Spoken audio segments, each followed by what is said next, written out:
God damn it. What the hell? If the Bible's got you tied in knots, if you're burdened with religious thoughts, come grab a drink and join the choir. It's Heretic Happy Hour. Well, hello, everyone. We really are so very happy that you have joined us for this episode of the Heretic Happy Hour podcast, because we are in the middle of our brand new series, Reconstruction. It's a Reconstruction series. So this is our third episode in the series, and it's going to be a blast. So I'm Keith Giles, and I'm the author of several books in the Jesus Un series, and I'm joined by my co-hosts, Matt and Katie and Derek, and I would love for them to introduce themselves to you at this time. I would love to introduce myself. Hi, everyone. I'm Katie Valentine. I'm the author of Sex, Slavery, and Self-Control. And on the topic of Reconstruction, I know a question I get all the time, is, can I find a church that will work for me? And I'm going to be teaching a class with an amazing colleague on that in January. We'll give you the link in the show notes. So anyone that wants to find the ideal church for you, and this is really specific to your theology, to your needs, I'll be teaching you how to do that, how to read in between all the church code lines, and how to set yourself up for success so you're not in the middle of another toxic church that will burn you in 6 months, but set you up in one that will serve you and help you find fulfilling spiritual life for the next couple of years or more. And that brings it to me. I'm Derek Day. I'm the author of Deconstructing Religion and the host also of the Forward podcast. I am a 000 agent in Her Majesty's Secret Service, and that I am licensed to be an asshole. Can I ask where you got that license? Her Majesty's Secret Service. Oh, yeah. Okay. All right. Well, congratulations. Yeah. Can you certify others? I believe that I could. I believe that I could extend my license to others. Yes. All right. Well, I'll send you an email then. That makes me Matt DiStefano, and I have an announcement, friends, if you would bear with me. And no, it's not that we have a hotline. Derek's going to get to that. But I am back on Pathos thanks to my boy, Keith Giles. So thank you, Keith. Oh, yeah. Happy to help. Yes. Yes, so I am back blogging on Pathos at All Set Free again. So I'm excited for that. I'm also excited for another episode of the Heretic Happy Hour. And I am excited about that hotline that Derek's going to tell you about. Damn right. If you want to get in touch with the Heretic Happy Hour, you can do so by exercising finger dexterity and dialing 240-343-7379.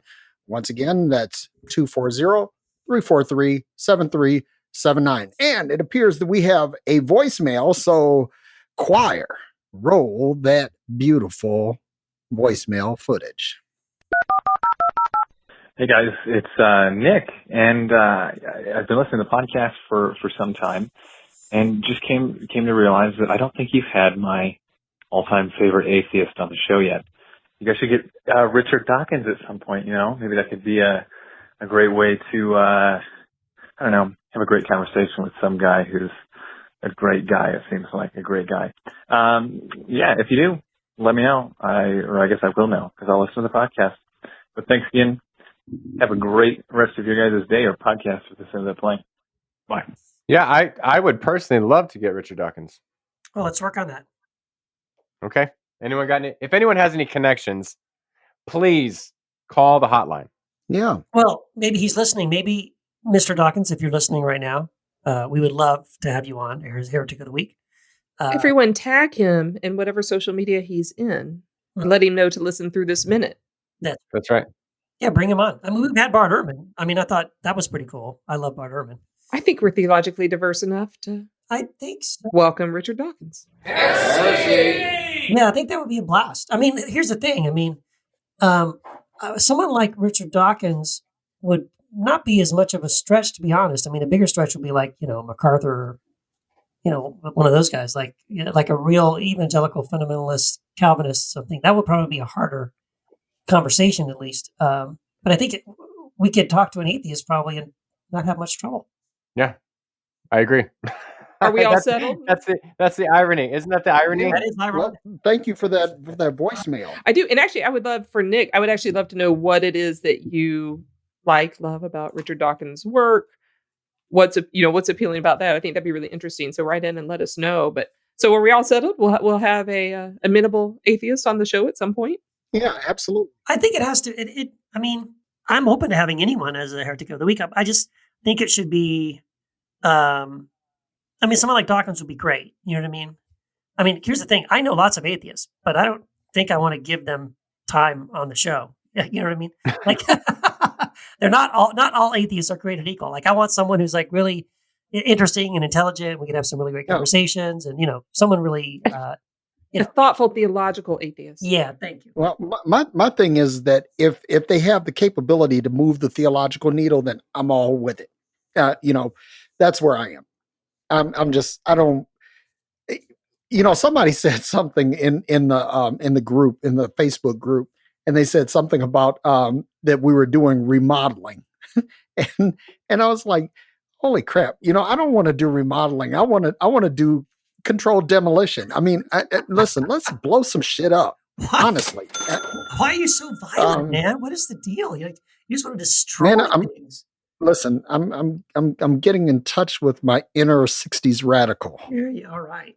Well, I can relate to that. I understand that. Well, we'll find the right atheist to have on to. I would be curious what the different perspectives are, because it's not something I spend a lot of time thinking about. But for a future episode, thank you for the recommendation. And what do y'all think? Are we ready to get to our heretic of the week? It's the heretic of the week. Hi, I'm Kristin Du Mez, and I'm a heretic. Hi, Kristin. Welcome to the Heretic Happy Hour. We're so glad to have you as our heretic of the week. We were talking before, we jumped into the conversation here about how your book kind of popped up on our radar. But before we get into that, I just want to know, Kristin, why is it that anybody would consider you a heretic? Well, I wrote a book, and if you are a fan of a militant patriarchal Christianity, then I am definitely your heretic. Yeah. So your book is really fascinating. Jesus and John Wayne, How White Evangelicals Corrupted a Faith and Fractured a Nation. First of all, just props on that title. That is amazing. Thank you. So give us a little bit of a background on the book and why you decided to write it and why you took that particular angle with the Jesus and the John Wayne thing. So I'm a historian, and it's essentially a history of white evangelical masculinity and militarism, tracing back 100 years. And I actually started writing this book or at least thinking about this book, not actually writing it, but started the research long before Trump was on our horizon.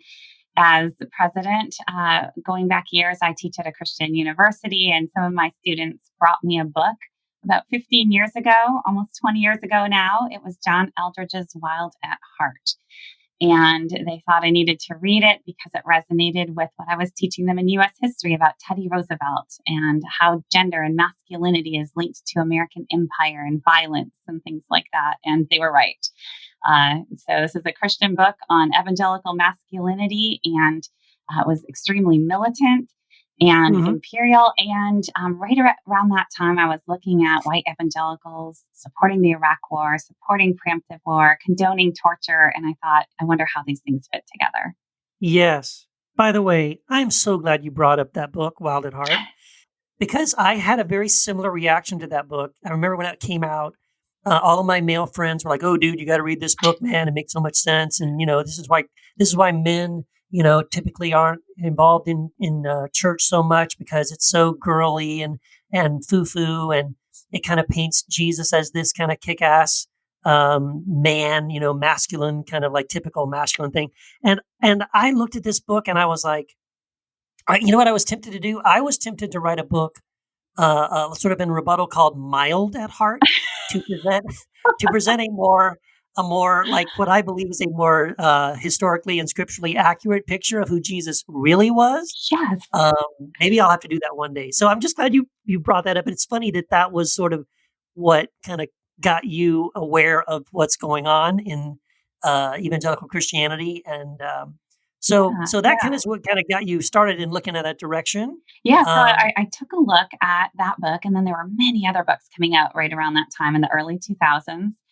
They were all essentially saying the same thing. It's very, very macho, militant Christian manhood. And what struck me is, for all their talk of being Bible-believing Christians, these books on evangelical masculinity were filled not with Bible verses or biblical exegesis, but with Hollywood heroes, with these kind of secular models of militant masculinity. People like Mel Gibson's William Wallace from the movie Braveheart, these kind of mythical warriors, and John Wayne just kept popping up. And I thought that was really interesting because, as you suggest, I think if you kind of model manhood after say the fruits of the spirit, you aren't going to end up with this, machismo. And so they had to go outside of Christian tradition to find really manly men that they wanted to kind of model this militancy after. Right. Yeah. It's very much a stretch. Like you said, you have to willfully ignore pretty much everything Jesus taught about sort of this masculine kind of picture. And then you have to go to things like, well, he was a carpenter, so he was probably ripped, Exactly. He ripped. Right. Yeah. And it's just all conjecture. Yeah. So, and of course he, turned over the tables in the temple. So that's a favorite passage. And then really the book of Revelation. It's really bloody. There's swords, there's death and slaying of the enemies. And so that pops up in these narratives too. Right. And you get also around that time sort of the Mark Driscoll version of, I can't worship a God that I can beat up, which is ironic because that's what we did to Jesus. We did beat him up. And, or that, he's got a tattoo on his leg. Exactly. And, he's committed to make someone bleed, which is missing the point that the blood on his robe is his own blood. Right. And so, Driscoll is just, this kind of militant masculinity on steroids, but he really becomes a model for a lot of young evangelical pastors and just young evangelical men in the 2000s. But he's just like the next chapter in this longer story that really stretches back at least to the 1960s and 1970s. But Driscoll's also a good example of kind of how this ideal of testosterone-driven masculinity is linked up with kind of a submissive femininity and has real implications in terms of sexuality too. And that's something that I explore in the book. And, Driscoll is very famous for his misogynistic sermons and, what he writes about sex. And that's very much a theme. He's not inventing anything new. There's a long tradition of that as well in these circles. Right. So number one, your book shines a light on this, exposes that this is happening, that this isn't really in line with who Jesus historically really was or scripturally who we see. But then you're also now tracing the thread of how sort of the fruit of this, right? So what does this lead to? What kind of Christianity, what kind of church does this create, and expectations that then feed into the political side of things? And so talk about that a little bit. What did you find there? Yeah, this is a religious history and a political history and a cultural history. So it's really looking at popular culture, what ordinary evangelicals are reading, what kind of sermons they're hearing, what kind of, products they're buying, and how they're living out their faith. But it's also a political history. And this is the story of evangelical masculinity and militarism is very much linked up with politics and partisan politics with their move to the Republican Party. But it also traces, I think, this kind of broader development of, and that gets at this militancy, kind of.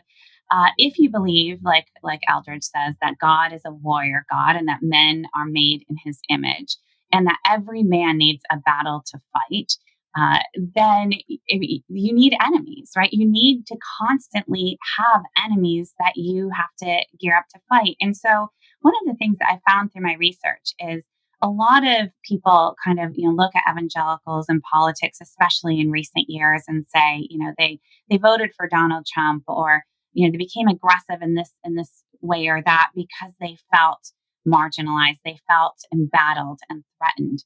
But when I looked to the history, I saw time and again where evangelical leaders actively stoked fear among their followers in their own churches, in their own organizations, in order to enhance their own power. And then they would step in as the strong protector. And that was really how they consolidated their power. And that was very much the case for Mark Driscoll. It was the case for Jerry Falwell Sr. You can see this over and over again in organizations and churches. And once I understood that, then I think we have to kind of rethink our understanding of evangelical politics today, that they aren't maybe driven to embrace somebody like Donald Trump out of desperation, but that really fits in with their embrace of a very us versus them mentality, and a real militancy that is at the heart of their tradition. Oh, exactly. Wow, boy, exactly right. Yeah, I think, this is again why, I sort of saw this coming a few years ago. This back under Obama, I think was when I started to see the beginnings and the culture of largely white evangelical Christians, noticing that they were very upset about the fact that white evangelical culture, that they were losing dominance, losing control. Oh my gosh, there's a mosque in my town now, or the teacher at the public school is gay who teaches my kid English or whatever. So they're slowly seeing their power structures, the white evangelical Christianity losing dominance, and feeling very frustrated about that. Like, well, there's nothing I can do about this. Like, there's nothing from you really can't appeal to the Constitution in a situation like that to rescue you and to let's restore, my religion, my culture, my whiteness. And then I thought, as that continues, and I believe it's just going to continue, it's just inevitable, this is going to happen, that these people who once had power, who recognize they no longer have power and no longer have prominence anymore and dominance in the culture, what they do unfortunately have is a stockpile of weapons. And, that's kind of scary. And so the culture war could become something literally. And I'm afraid that what I'm seeing now is the beginnings of something like that. And it's really frightening to me to think that the origins of it come from the church. I mean, it's really coming from white evangelical Christianity largely. Yeah. So there's a long tradition of relying on weapons to kind of enforce righteousness, or so that your side wins. And in the book, I look at just how critical Vietnam was as a backdrop for this view of Christian masculinity to kind of coalesce. And at that time, it was seen that, war against communist aggression was necessary to protect Christian America. So this is very much linked up with Christian nationalism. And in the Cold War context, it was seen that, you need an aggressive offense to defend Christian America. And that means a military strike. And so, that's just deeply rooted in this history. And then you also have in writings on parenting and on raising children, a real emphasis on firearms and how, you should absolutely let little boys play with guns. And then as soon as they're old enough, you give them their first BB gun, and then you give them their first rifle, and you train them up. And so using weapons is connected to kind of maturing manhood and authentic masculinity. And this is just pervasive in the books on, how to raise boys in Christian circles. Yeah, you're absolutely right. Now, listen, as a boy, former boy who was raised in white evangelical culture, that's absolutely right. And it took me a while to sort of come out of it and turn around and look back and recognize all the ways that I was from a very early age indoctrinated into this idea of exactly what you're talking about. Growing up as a young boy, I recognize now, I didn't think it was weird at the time, of course, because I was a kid. But looking back now, what I recognize is all of my heroes had a gun. Yeah. Matt Dillon, James West, heck, even Captain Kirk had a phaser. Like everyone had a gun. And the way they solved problems was, they had a gun and they were a faster draw or they're a better shot, than the bad guy. And that's how you solve problems. Typically the bad guy at the end of the episode is vanquished by getting killed or shot by the hero. And you know what? Here, one of the first times I noticed it, this is going to sound weird probably, but as a young kid, one of the first times I think I became aware of it was there's an old TV show with George Papard called Banachek. And it was just one of those TV, kind of cop TV shows I was watching as a kid. So I was watching Starsky and Hutch and Beretta and, all these kind of SWAT and all these kind of shows where all my heroes had guns. Mm-hmm.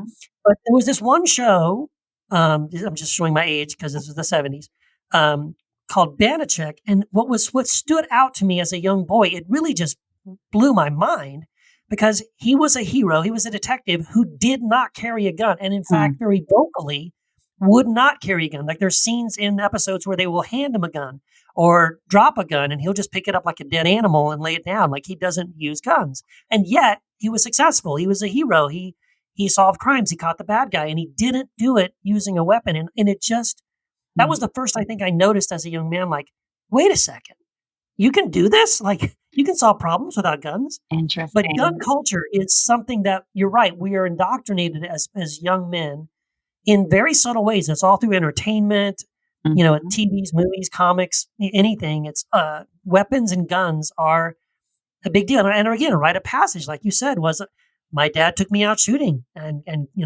I got to fire a gun when I was like 12 years old. And that was sort of like, well, now I'm moving into manhood. Yeah. And it really feeds into this whole idea. You're exactly right.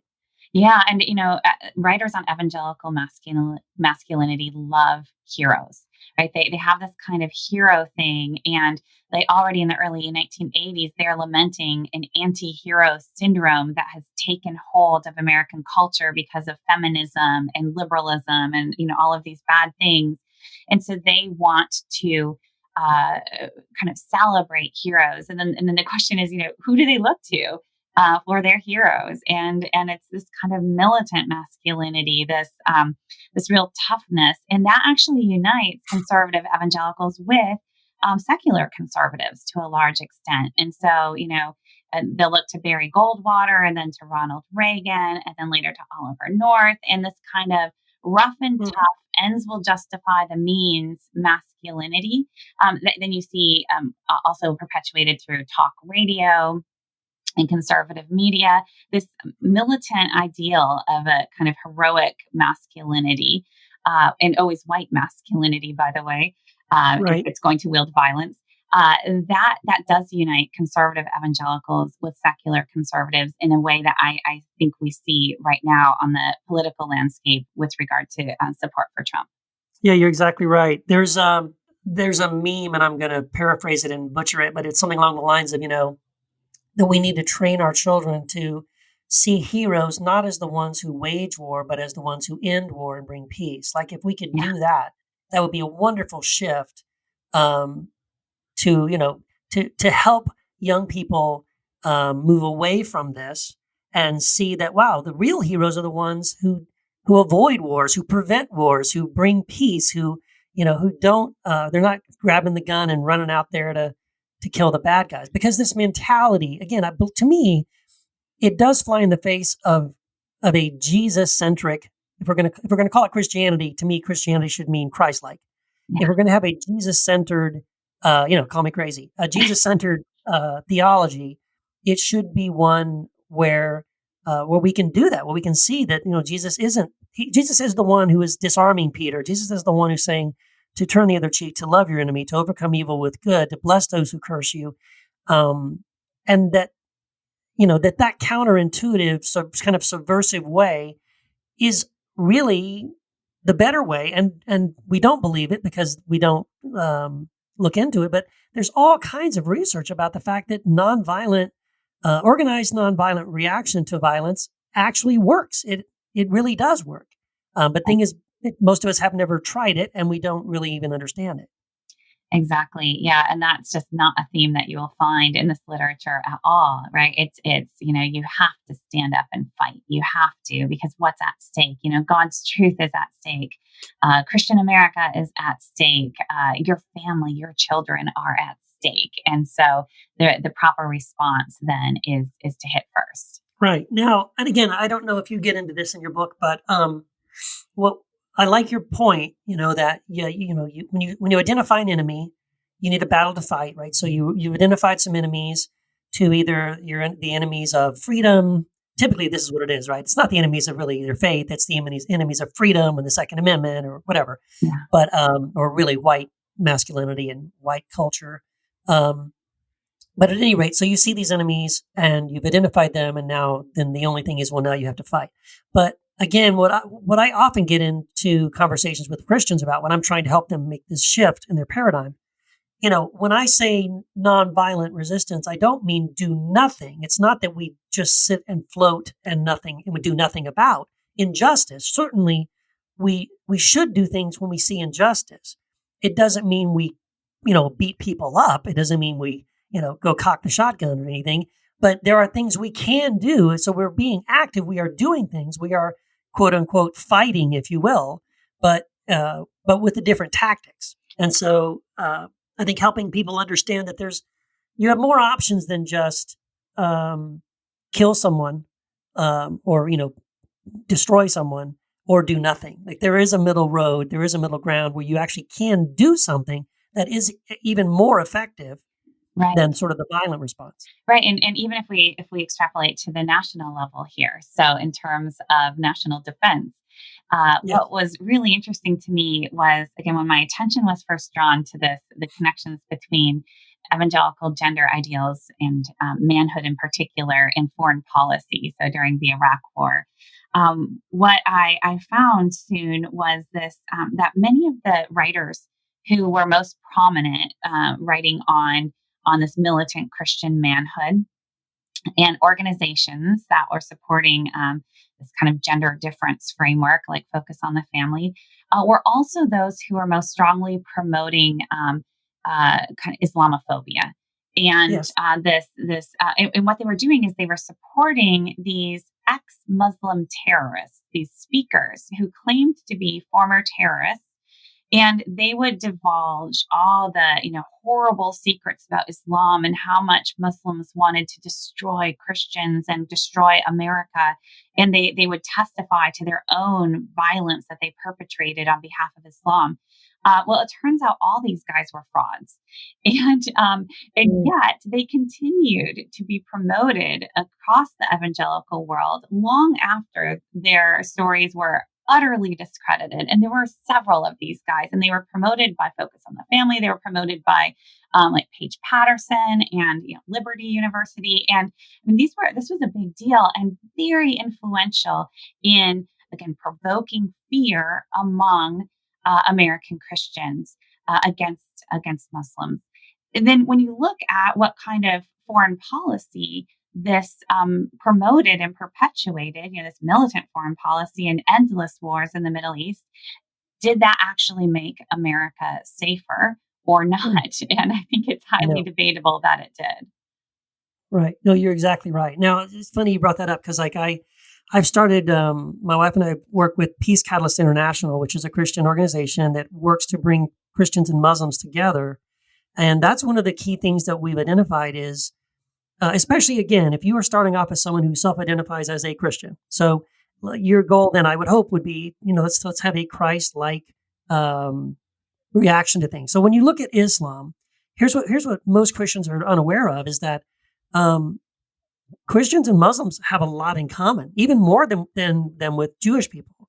And the main thing that Muslims and Christians have in common is a common love of Jesus. Jesus is in the Quran. And so if you will sit down with a Muslim as a Christian and you focus on what you have in common, that by having a conversation that begins there, like not to convince each other who's right or who's wrong, because that now you're heading down the wrong path. But if you're sitting down across a table with a Muslim as a Christian and you start focusing on what you have in common, which is Jesus, that these conversations lead to friendship,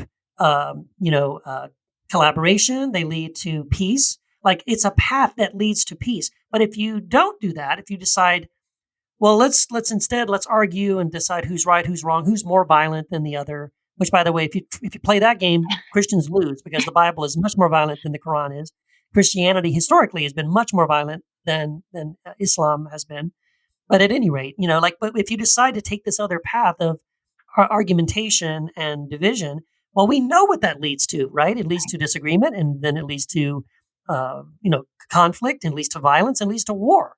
So if we are going to choose a path to peace, the path to peace is to come together and look at what we have in common, rather than to point out the differences that we have. And so I'm always urging Christians to do that, especially when it comes to Muslims.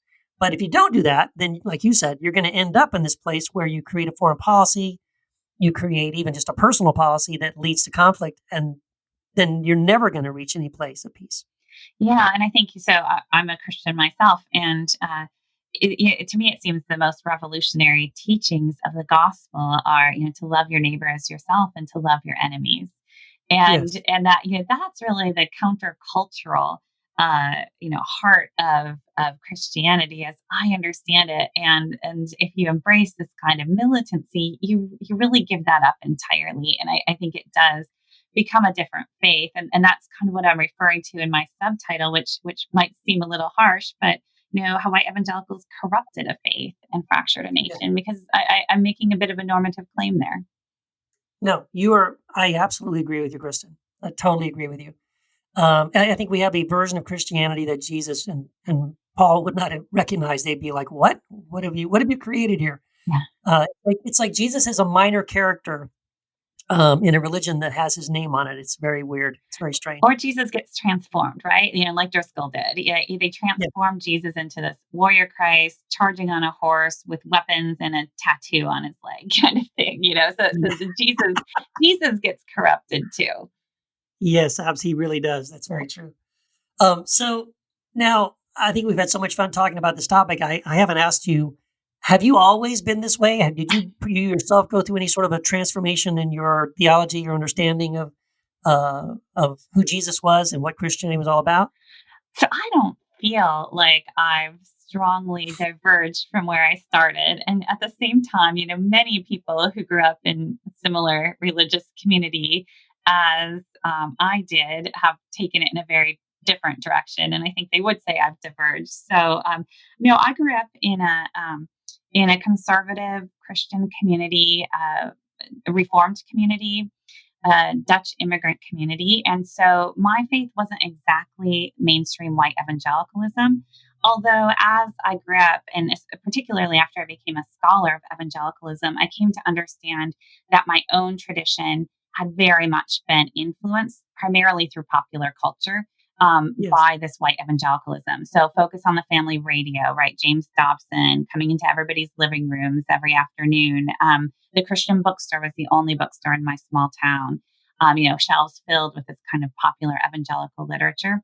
And so, although I never identified as an evangelical, I can see how it very much shaped my religious formation. But I always had a foot in another world, and that was a kind of Dutch Reformed tradition. And from that, I drew a kind of social justice Christianity before social justice became a bad word around here. Right. And so I still see what I'm doing very much in that tradition. Some of my formative professors, I went to a Christian college, were also Dutch and Canadian. And so I think that I got a different presentation of, Christianity and certainly not Christian nationalism. Mm-hmm. And I also spent a year in Germany, and that was very influential to me, and understanding kind of the history of 20th century Germany and German Christianity. And I think that's something that I've taken with me as I then look at American Christianity. Yeah, absolutely. Good stuff. Well, Kristin, this has been amazing. So if people want to know more about you, where would they find you? Or do you have anything coming up that you want to let people know about? How can people follow you and learn more about you? Sure. I have a website, KristinDuMez.com. That's KristinDumez. And I put all of my writings up there, or at least most of them. I'm also on Twitter at KK Du Mez, Dumez. So it's like Du Mez. And I have a Facebook author page, and I'm very active on social media and have a lot of fun there. So yeah, that's where you can find me. All right, Kristin, thank you so much. This has been amazing. I encourage everyone to go out and get both of your books. Thank you for the work you're doing. Keep at it. Are you working on anything new, any new books or projects coming up? I'm just starting a new project, but not quite ready to announce that. But it's kind of a spinoff of Jesus and John Wayne, and it'll be fun. Okay, awesome. Looking forward to it. Thanks a lot, Kristin. Thank you. Wow, thank you so much, Kristin Du Mez. That was awesome. And I don't know what you guys were doing. I mean, Keith, it would be nice if you let us know when the interviews are. I don't know why you do this on your own or what's going on here. Just, you're in a silo. The rest of us aren't on board. Look, that's not what happened. You guys know what happened. Like, this was not, I did not go rogue on this one. I think I was the only guy who was available, unfortunately. But I think what we should be saying is thank you, Keith. Well, that's what I was looking for the amazing interview with Kristin Du Mez. Well, thank you, Kristin, really. I mean, I love Kristin. I've gotten to know her since that interview, and she's awesome. And I really love her. I love her book.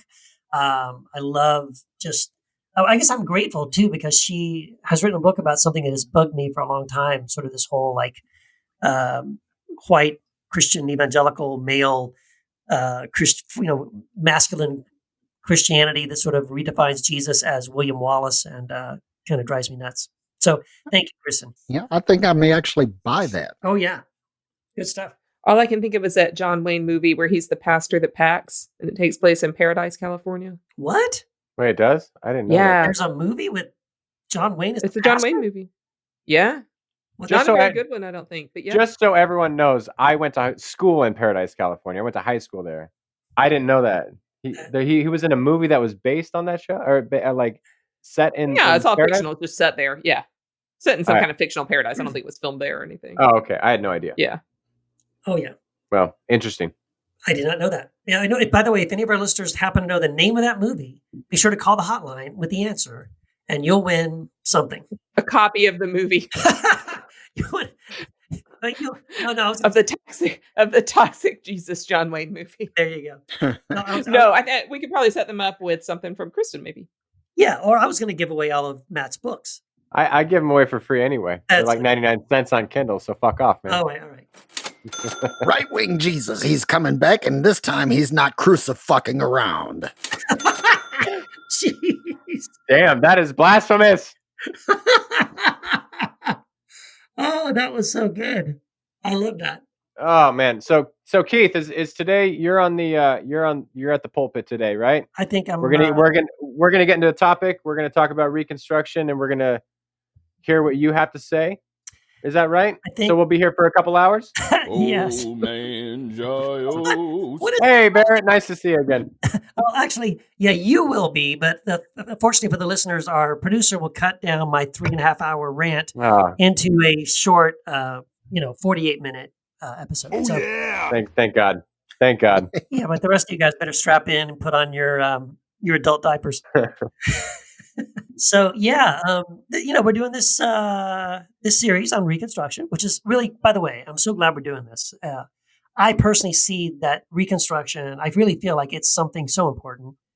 And so about a year ago, I was noticing this. I was really feeling pretty strongly like, I guess it was sort of a self-realization, like everything I personally have been doing is so focused on deconstruction, my blogs, my books, this podcast. And that's good. I mean, I think it's definitely great. And we've all heard the feedback of how all this emphasis on deconstruction has helped people. So that's great. But what I was realizing was like there was really nothing intentionally specifically about Reconstruction. And so because of that, again, about a year ago, I started this 90-day online course called Square One.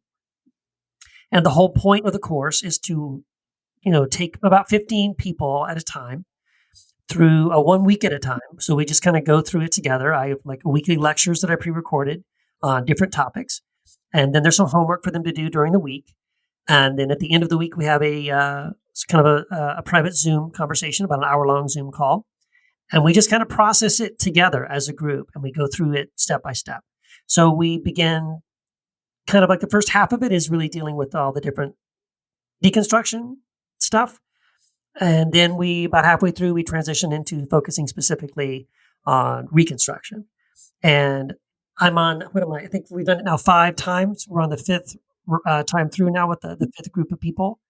And it's amazing. And it's just been so beautiful to see people really go through it and get, healed and set free and be given the tools and things to kind of move forward in their reconstruction process. So are you saying that they are all set free?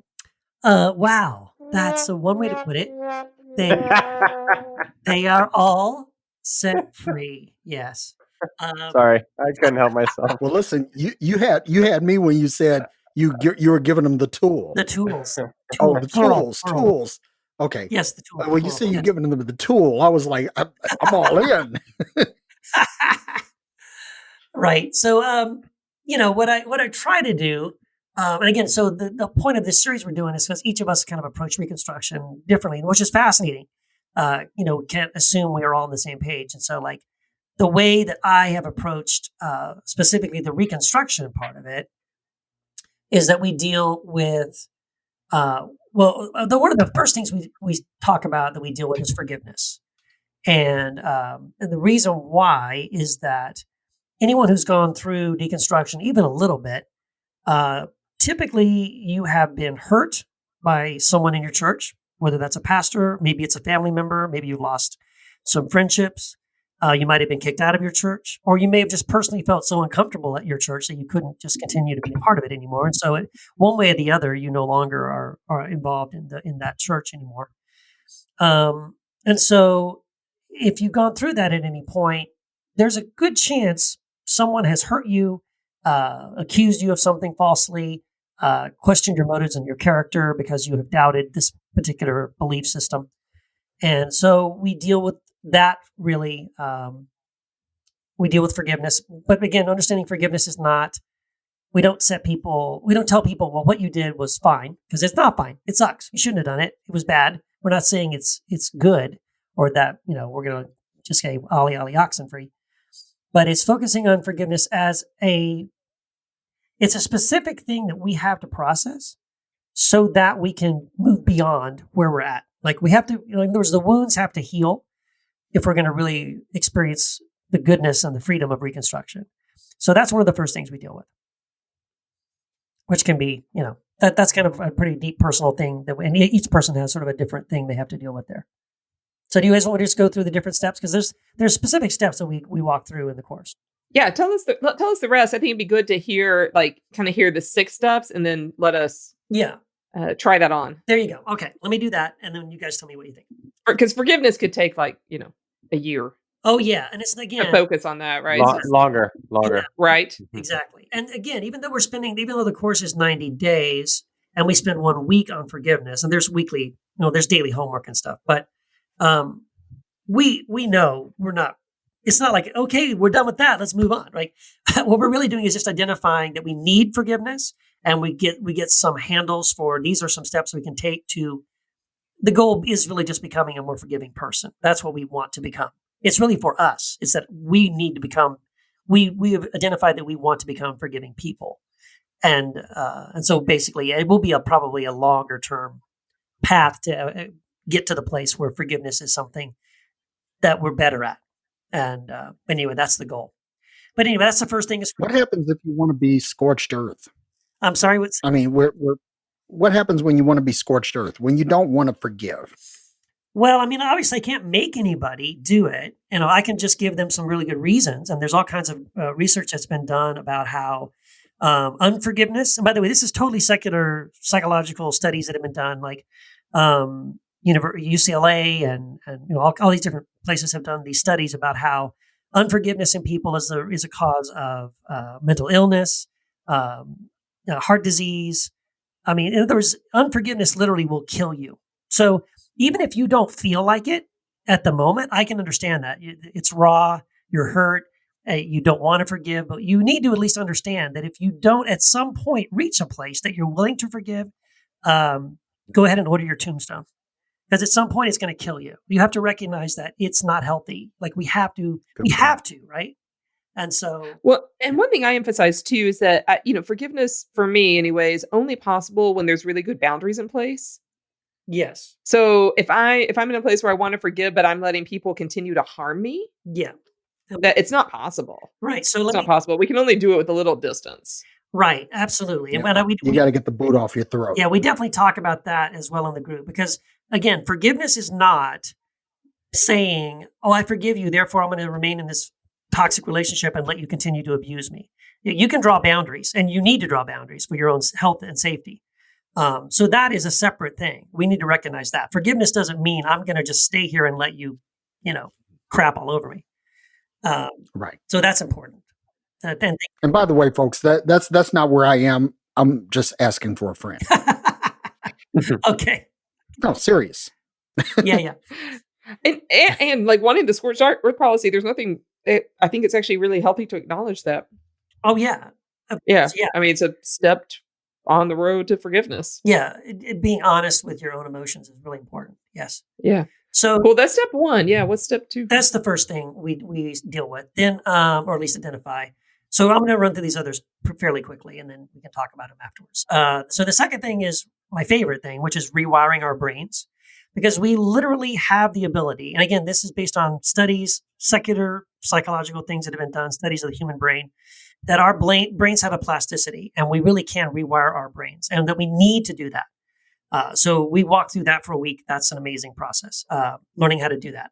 The third step is detoxing from our detox. And basically, if we don't do this, we end up in a loop where all we do is constantly complain about the horrible things that the horrible theology that we used to practice, or the horrible church that we left and how bad they are. And we just constantly spend all of our time focused on that horrible, horrible thing or the horrible, horrible theology. And we don't ever actually move on from there again to experience the good theology or the better thing that we have discovered. And we have to let go of that negative thing to move on to the positive thing. The next one is practical grace. That's a little bit more nuanced, but practical grace in general is basically learning to practice grace for yourself, because that's a part of it. That's a component of the reconstruction process as well. Having grace for yourself and as well as for other people. And that involves a little bit of putting yourselves in the shoes of other people. And, imagine empathy. Yes, exactly. Practicing some empathy in that sense as well. Then we talk about developing new daily practices, because again, the further down the road you go in deconstruction, well, I don't go to that men's Bible study anymore. I don't go to that women's group anymore. I don't go to that Sunday morning class anymore. I don't attend this church anymore. And so there's all kinds of things now that you don't do anymore. And maybe that's a great thing. It's a better thing for you spiritually. That's healthy for you. But if all we do is not do something and we don't replace it with something that is feeding us spiritually, that's not helpful. So what I do that week is help them basically identify for themselves. I don't tell them anything. I give them options, and each person has to decide for themselves. I encourage them to try different things, but then, once they've tried something, they can say, hey, I really like this. I'm going to incorporate this practice. I really don't like this, and I'll never do that again. But at some point, we need to find the things that genuinely, in other words, and you get to decide what this is. This is what I'm excited about. You now are in charge of your own spiritual growth and development. We're not going to offload this to Pastor Bob or some other theology or denomination or something like that. Like, no, you personally get to decide what is it that really does feed me spiritually and that helps me to grow spiritually, that helps me to be aware of my connection to the divine. And I'm going to do those things. And I recognize that by doing them, they really do help me develop my spiritual growth and my spiritual health, right? Maturity.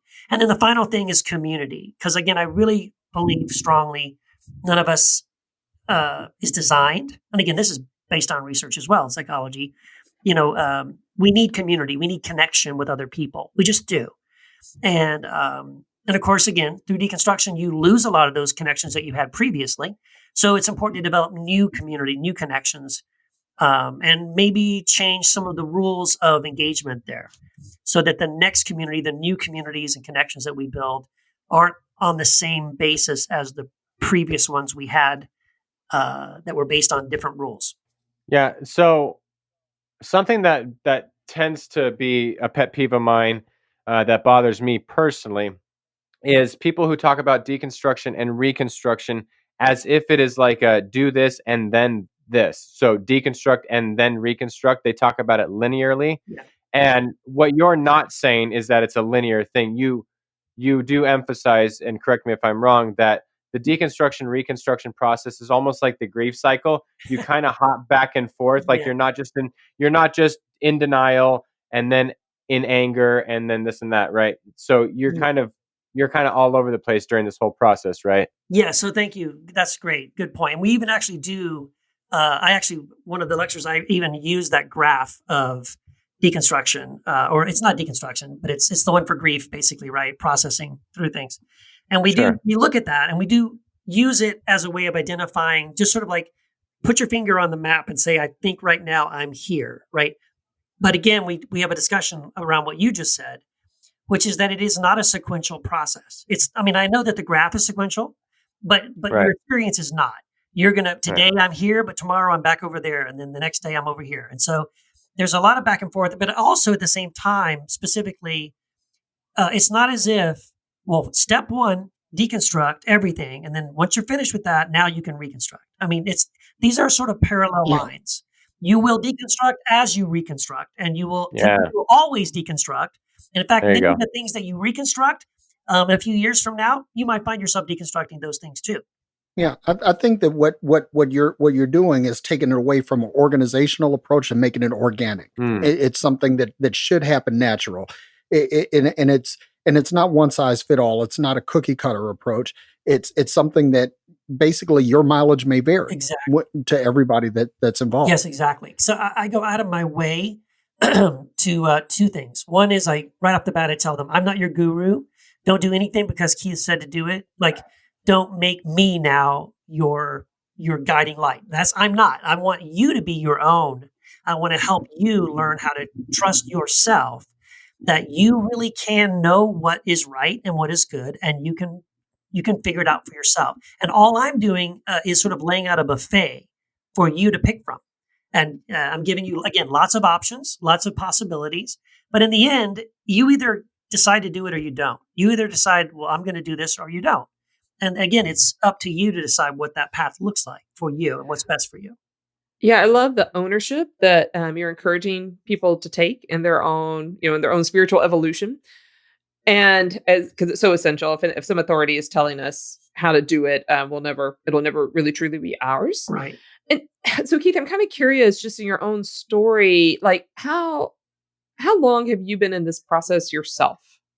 Oh yeah, probably more than 15 years. If I think I can put my finger on it when my first major deconstruction moment was probably about 15 years ago or so, a little more than that, maybe 15, 16 years ago. I was on staff at a church, and I'm trying to remember which one came first, because there were two things that came back to back. But I think the first one was the biggest one. The biggest epiphany was the idea that the gospel wasn't about saying a prayer to go to heaven when you die. And that blew my mind, because I genuinely thought that was what it was. I had spent many years as a licensed and ordained minister teaching and preaching exactly that. And so when someone suggested that, well, no, that's not what it is at all, it was like, oh my gosh, hold on. I need to stop and reassess everything. Cool. And I'm curious what now, so that's, many moon ago. And I'm curious now, what might be happening for you when you said, something we deconstructed a few years ago, we may be deconstructing later in the future. We may be deconstructing now. Something that we reconstructed, we may now be in the process of deconstructing. And I've certainly found that to be true in my process. I'm curious if there's just anything that's on your mind, on your heart currently, that you're deconstructing that was something you reconstructed 5 years ago, 2 years ago. Oh, that's a great question. Well, let me just say this. I can't think of anything really specific at the moment that jumps out as an example. But in principle, let's just say, I think the problem, one of the reasons why I think deconstruction hurts so much is because many of us have years and years and years of reinforced belief in a certain doctrine, right? Whatever that is. It could be the Bible's inerrancy or hell or penal substitutionary atonement or whatever it happens to be. And so it's like hitting this piece of hard concrete with a sledgehammer. It's really painful. It's really destructive. It's not a pleasant experience, right? And so this is why I encourage people when they deconstruct a belief. Now they've got a new belief. What they believe is better and it's more Christ-like or whatever. Good for you. That's great. But the problem is if you let that cement harden, well, guess what? You're running the risk that down the road, something's going to come and question that new belief, and you're going to have to go through that entire painful, sledgehammer concrete process again. So that's why I encourage us to hold loosely to the things we think we believe. To be comfortable You're with mystery. reading my mind, man. Yeah, because you have to. You have to be comfortable with mystery. You have to be able to say, I think I'm right, but listen, I've been wrong before, right? I mean, the things I believe now, I didn't believe 5 years ago. Things I believe 5 years ago, I didn't believe 10 years ago, right? So and probably in the future, things I believe now, those things are also going to be changed or challenged. And so I have to, it's just for my own self-preservation, right? It makes sense for me to hold loosely to the things and to be able to say, I think, or even I don't know. So that's one of the things I encourage people to do in the course is to not become, because we can become just as dogmatic about our new beliefs. Don't get galvanized. What was that? Don't get galvanized. Yeah, that's exactly what happens. So, like, for example, like I've had so many people I've talked to in the Square One course, they're like, yep, this is exactly what I've done. And let's take hell as an example, right? So you believed hell for the longest time. Maybe you even taught it and preached it and all that stuff.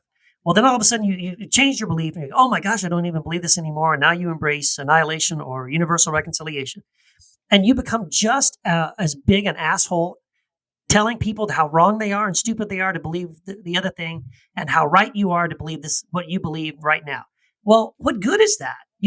So maybe you have changed your belief, but you're still a fundamentalist about it. You're still a jerk about it. Like, that's not healthy. That's not a good thing. Like again, I quote him all the time, my friend, Josh Lawson. I think he's even been on the podcast once. But Josh Lawson's quote, he says, the funny thing about my beliefs is no matter how many times they change, I'm always right. And that is true. That's an interesting phenomenon that, hey, no matter how many times I change my beliefs, I'm right every time. But it's the flip side of that coin is also true. I've been wrong before. I'm probably wrong about a few things now, and I will be wrong again in the future. Therefore, some humility would go a long way to like recognizing, I think I'm right, but listen, I can listen to other people. I don't need to prove that I'm right or they're wrong, especially if they believe something that I used to believe and I don't believe anymore. It's like, well, I used to believe the same thing and I don't anymore. And just to like think selfishly about the whole thing, this sounds counterintuitive to like where I came from, where a lot of people came from, but there is so much freedom in a certain healthy agnosticism. Like it's good for your soul to be like, yo, I do not know and I don't care to know and I'm cool with that. Yeah, exactly. I mean, just from personal experience, like a lot of people, and this is some criticism I personally get, is like, you're all about deconstructing and not reconstructing. It's like, no, let me just clarify part of my reconstruction personally, and we'll get to it next time. But just for me personally, it's like I have learned to be comfortable in the certain agnosticism about a lot of doctrines. And that sounds like I haven't reconstructed anything, but that itself is part of my reconstruction. Yeah. No, I think that's good. That's a good thing. I think, obviously we believe whatever we believe at the moment because we think we're right. I mean, if I thought I was wrong, I wouldn't believe it. I'd believe something else. So yeah, I think I'm right. If someone questions me about something that, I'll say, well, here's why I believe this now, and here's how I got here. And I might even be willing to like really defend it. Like, no, I mean, we can argue a little bit, let's say on, the Greek of that is not that, it's this, and blah, blah, blah. And, so of course there's reasons why I think what I think. And, but it's just not making it so personal. Like it doesn't, like you say this all the time, Matt, like we're not our beliefs. Yeah, that's hard for people to initially grasp, but in one way we are our beliefs, and that it helps identify us. But like at the core of who we are, we're not. Because again, our beliefs. I mean, I think we all can say this. Like my beliefs have changed over time. I mean, I'm still Keith. I've always been Keith, and I'll always be Keith. And so my beliefs will shift and change. And again, not depending on the belief can impact some of my behaviors. But even then, my identity shouldn't be, I would say, wrapped up in,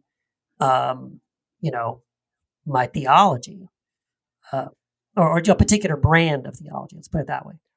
Well, and I think what I'm hearing, Keith, and tell me if this is incorrect, is that your Reconstruction isn't focused so much on a belief, because that's always a moving target, and it can always, always, always be unraveled.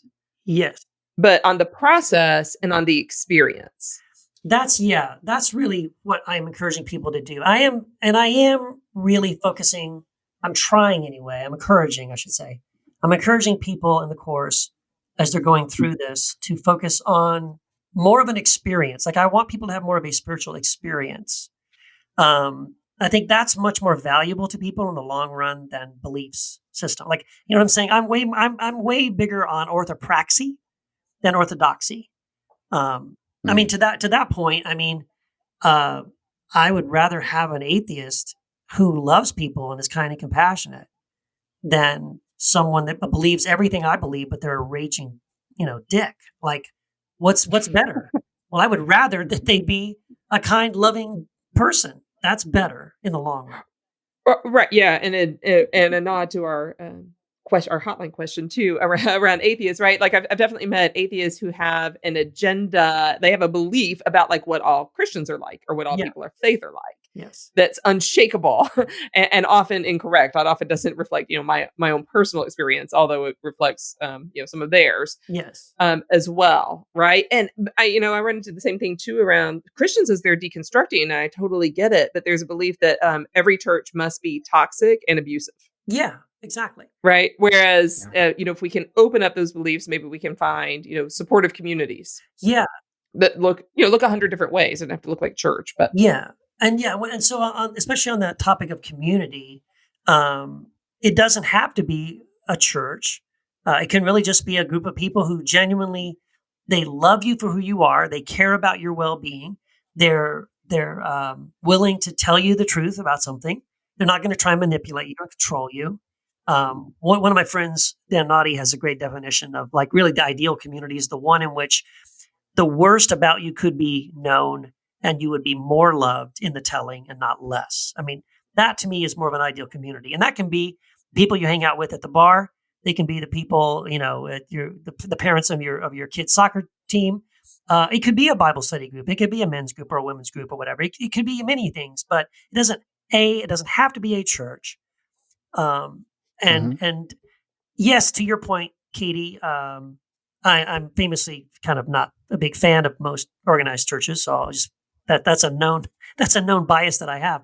But I will say I've been pleasantly surprised that there are a growing number of faith-based communities, churches that are going out of their way to be inclusive. They're going out of their way to embrace questions, to allow people to have doubts. And I think, by the way, if you're going to try and survive as a church in the future, if you want to be around in the next 10 or 20 years, you had better become a church who's willing to do that, or you're just going to watch people, disappear. They're going to go out the back door. I think that the future of community is going to look like this. It's going to be more like tour groups. Oh, that people collectively engage on some tour, some walkabout, some journey. Yeah. Instead of being a community behind a fortress. That's typically what church has been built on this fortress model, that basically we're in, you're not, and we're secure, you're not, we're protected, and you're not. But when you take it from the standpoint of a community of tourists, if you will, spiritual tourists, then you say, okay, yeah, we're all together. Our strength is in our numbers. And because we're out in the open, we do have a bit more vulnerability. Yeah, I like that. And so I'm looking at it like that. When I think of community, I'm thinking like the hop on, hop off bus, but in a more sustainable model. Yeah. Well, isn't that what you kind of did, Keith, with your church in Orange County? Like you guys didn't meet as often as you fed the poor. Right. Well, we did both. Yeah. Yeah, but I mean, like traditional churches, like maybe do like a community thing like once a month, but they meet all the time. But you guys like flipped it, right?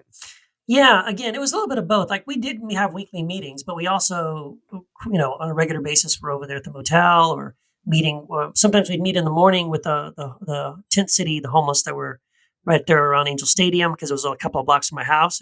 We'd hang out with them in the mornings and have coffee and donuts and stuff with them, and just talk to them and hang out. And then we'd go back to my house and have church at my house, or we'd go out to eat or whatever. So it was kind of a very fluid thing. We kind of did both. Yeah. Well, one of my, I mean, I don't do it for this reason, but once in a while, if there's pre-COVID protest or a demonstration or a rally or something like that, where I felt like my presence was important, and I'll show up in a collared shirt, and then someone will say, like, "Why are you here?" I'm like, "Well, I feel like this is important to me, whatever the reason is." Okay, but like you're in a collar. Okay, yes, I am. I'm a pastor. I'm ordained clergy. But that just my presence there kind of opens up the conversation of their deconstruction, whoever that person is, and that the thing that we think has to look a certain way doesn't. Yeah, it can look 100 different ways. Yeah, exactly. Right. And so that's like part of that reconstruction is just reorienting what we think, the box we think a community has to fit in. It actually doesn't. Right. And, let me just say this too, because you brought up the COVID thing, and then also the idea of it not always having to look the way we expect it.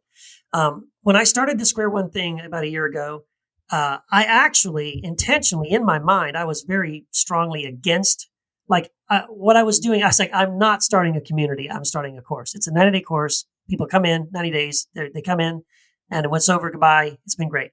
That was my mindset. But again, the more I did it, I kept doing it. And we set up a private Facebook group for the people in the groups so they could kind of communicate with each other, and we could share things with each other. And so again, every time I did one of these, we added another 15 people to the group. And so the group kept growing and people have been through it together. And now, like I said, we're in our 5th round now. And my attitude about that community thing radically shifted because, we are talking about the importance of community. But then COVID hit for one thing. And it's like, well, oh yeah, I can't really find a physical community to hang out with anymore.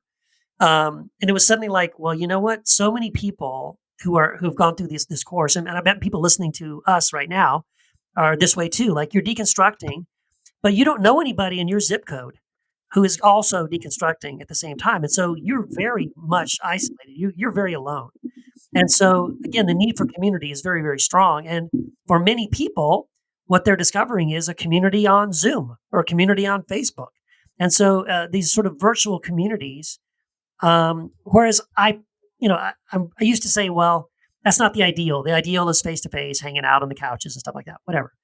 But I'm starting to change my mind on that. I'm thinking more and more that, you know what, this community, the online community, the Zoom community, and the social media communities, I think can be just as healing and just as helpful as the face-to-face communities. I mean, it sounds like you let something organic change your mind. Like your direct experience of this actually caused metanoia, right? It really did. The people changed my mind in the group because I just sat back and saw how much they genuinely cared about each other. They loved each other. They were like, keep checking up on each other. Hey, how's your dog? And how your daughter was sick? How's she doing now? And I'm like, wow, I didn't intend for this to happen, but man, these people have really bonded. They've really genuinely connected with each other. So actually because of that too, I was like, well, you know what? Then why don't we do a Square 2? So I put together a Square 2 course, and then we went through that, and I was like, everyone's like, we don't want to stop. This is great. We want to keep hanging out. We want to keep talking. We want to keep processing. So we did a Square 3 group, which is really just a weekly Zoom call. We just get on the Zoom call every week and just, what do you want to talk about? And we just talk, and it's been really, really awesome. So where do folks sign up? Because before we close, I want to make sure that people have an opportunity to connect, and if they're interested, can people sign up now? Is there a schedule that happens? Yeah. So the next round is going to be starting February the 8th in 2021, and again, it runs every 90 days. So people can go to the website for it is BK2SQ1. That's back to square one. So it's actually the letter B, the letter K, the number 2, then the letter S, the letter Q, the number 1.com, BK2SQ1.com.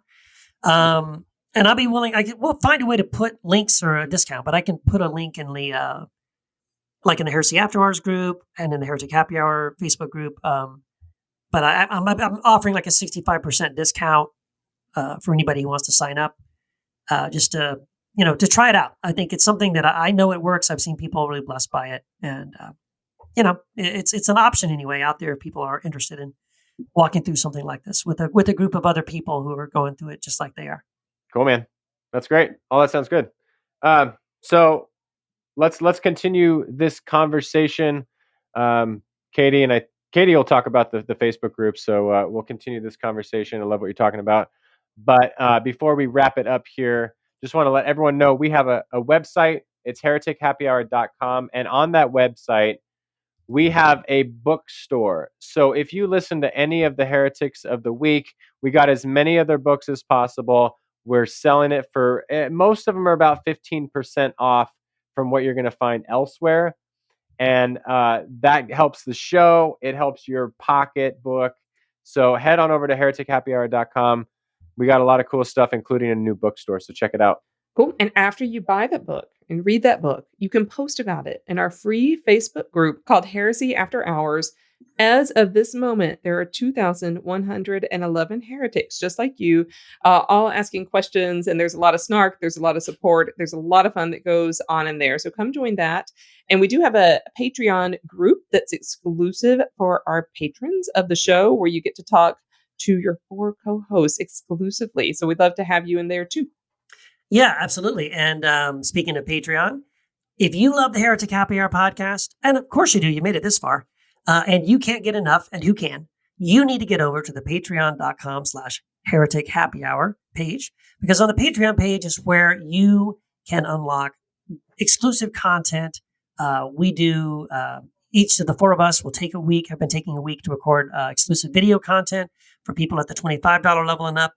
But even if you sign up for as little as $2 a month to support the podcast, you're going to unlock a lot of awesome stuff. Tons of content that's already up there, that's been up there for the last, 2.5, 3 years. Just bonus content, bonus interviews, bonus podcast footage, and lots of fun stuff. So go over there and check it out. And by the way, if you already do support us on Patreon, thank you. Thank you. Thank you. We appreciate it so, so much. And if you enjoy this podcast, please like and give a 5-star review on iTunes for this podcast. And if you do that, you will likely avoid Keith Giles showing up on your doorstep with an offering basket in his hand. I'm pretty sure. Oh, I thought you were going to say, you can make it through the, we'll basically give you an indulgence and go straight to heaven. And Keith can make it happen. Do you have that? Do you have that power? Do you have that power, Keith? With Derek's asshole card, he can do that. I can. That's right. Oh. Derek, we're gonna have to talk. We're gonna have to talk later. I'm gonna have to get an official asshole card. We can arrange that. I do have an ironic purity card on my refrigerator. Oh, God bless you. Yes.